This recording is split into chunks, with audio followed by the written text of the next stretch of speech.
Hey ladies and gentlemen of YouTube, you're watching CHM Tech, and I made a custom mechanical keyboard.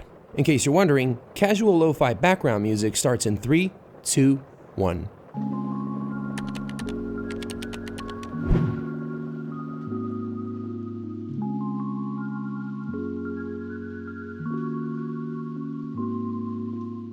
Okay, so on paper, building a keyboard is simple. However, when you actually get into it for the first time, you quickly learn that there's a lot of nuance to it, which can make the experience quite challenging, or sometimes even cause it to end as a total disaster. Luckily, with enough research, planning, and a lot of patience, I was able to dodge all the possible worst-case scenarios and built an absolute beauty of a 60% keyboard. In this video, I'm going to take you through the entire process and hopefully provide you with some decent snack time entertainment and maybe even help out some fellow beginners with a few insights, if not as to how to do something, then definitely how not to do it. So, let's get started.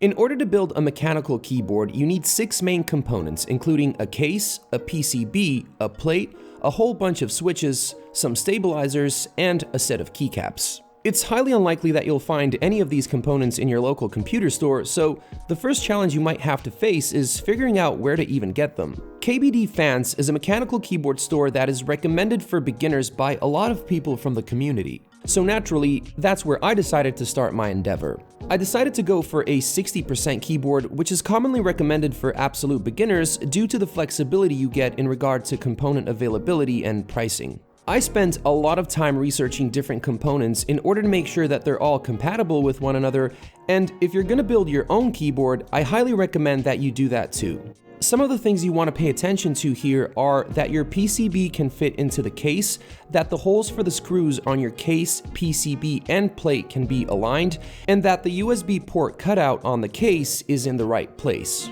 You also need to make sure that the plate accounts for the particular key layout your PCB supports. A single PCB model can actually support multiple different layouts, and the one you'll ultimately end up with will depend on the particular set of keycaps you decide to go with. Now, making this decision is not a matter of simply picking a set that you think looks pretty, but something that will be heavily influenced by the previously mentioned components in your build. For example, the keycaps I ordered just so happened to be only compatible with one layout that my specific PCB model supports, and since I already made sure that my plate supports this layout as well, I was able to confidently conclude that they would fit in perfectly. Also, you need to make sure that your keycaps are compatible with your switches and that the stabilizers are compatible with the PCB. To sum it all up, pretty much everything needs to be compatible with everything. This particular build cost me $138, or a total of $180 when you include shipping. And if, like me, you feel like that's a lot of money to spend on something you can get for like 20 bucks, in the world of custom keyboards, this is actually pretty deep on the budget side. When you're spending this much money, you want to make sure nothing's broken, and probably the most important thing you need to test is the PCB. You can do this on a number of websites, but the one I used is called keytest.ru. All you do is connect the board to a computer and then use some tweezers to connect the pad pairs in order to close a circuit. That should cause the tester website to register a keystroke, and if everything goes according to plan, you should get a stroke confirmation for each key on your layout. For my build, I ordered a DZ60 Rev 3.0 60% soldered PCB, which features an RGB backlight and a USB Type-C port. Now, being the absolute rookie that I am, I failed to order a cable because I somehow thought one would be included with the board, but luckily, I had a spare one just lying around. Regardless, note to future self, don't forget the cable. It's kind of important. One thing that I've learned during my research is that it's a good idea to do this before anything else, as it can be difficult to get a replacement for a faulty PCB after you've already done work on it. But as expected, this one worked like a charm, and I was able to finally start building the keyboard. First line of business was assembling and mounting the stabilizers. The ones that I ordered are KBD Fans screw-in stabilizers, and as their name implies, they're used to provide stability for longer keycaps, and they also play a great role in how those keys will eventually sound. Enter lube. Now, I'm pretty sure I once heard an expert say that when it comes to lube, less is more. But also, my instruction manual recommended thick lube on both ends of the steel wires. Now, I wasn't really sure if it was referring to the lube property or amount, so I made sure I checked both boxes. The particular type of lube that is recommended for this kind of stuff was not available where I live, and I was not about to pay ungodly amounts of money to have it shipped to me from abroad, so I just went with a greasy general purpose kind. Also, my brush was pretty atrocious, but I just went with what I had. The instruction manual was pretty clear on how to assemble these bad boys, so putting them together was actually not that big of a pain. Before screwing them to the PCB, I applied some stabilizer foam stickers, which should reduce the noise caused by the stem directly hitting the board, and also reduce the probability of damage caused by long-term usage.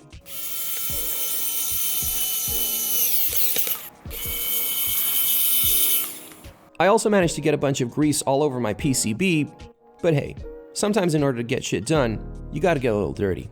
Now, since this particular PCB supports several different layouts, sometimes a stabilizer for a single key can be mounted on more than one position, and the same goes for switches. With that in mind, it's very important to put all of them in the positions that account for the specific layout you're going for. For a beginner, this can get tricky because it's not always very clear which set of holes or pads to use, and if you fail to put everything in the right place, you'll end up with some keycaps that don't fit. The way I avoided this was by using several components in conjunction. To give you an example, I wasn't sure on which holes to put my spacebar stabilizer, so what I did was, without screwing or soldering anything in, I occupied the entire bottom row with switches, keycaps, and a stabilizer, and when everything fell into place, I knew that my stabilizer was in the right holes, and only then did I proceed to screw it in. Now, there's probably a faster and easier way of getting this done right, but regardless, it did the trick. For this build, I used Gateron Pro Reds. These are linear switches that have 3 pins and a bunch of other specs that I'll put on screen, but one of the most important specs for me was the fact that they came pre-lubed, which meant that I wouldn't have to go through the tedium of lubing them myself. The switches go through the plate and onto the PCB. This may seem pretty straightforward in the footage I'm showing you, but just like with the stabilizers, or even more so, it's easy to mess things up by putting them in the wrong position on a multi-layout PCB, especially on the shift row. So again, in order to avoid this, I used my keycaps as a reference. By the time I inserted all the switches, the bottom 2 rows of my board were already completely occupied with keycaps.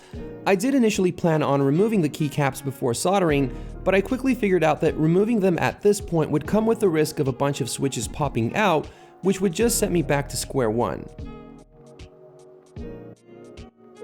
So even though it's not the most conventional practice in the community, I decided to begin soldering with those keycaps in place. Now, given the fact that I have a severe lack of experience when it comes to this part of the job, I'm not going to sit here and pretend like I have some useful tips for you, but what I will say is that if I could do it, so can anyone else. In the end, the job was done and everything worked exactly like it was supposed to. For this keyboard, I ordered an ink black plastic case which allows the RGB to pass through. Before putting everything into it, I installed some rubber feet, and I added some 2mm case foam, which should improve the overall sound of the keyboard. Then I screwed everything in, added the remaining keycaps, and my journey had finally come to an end.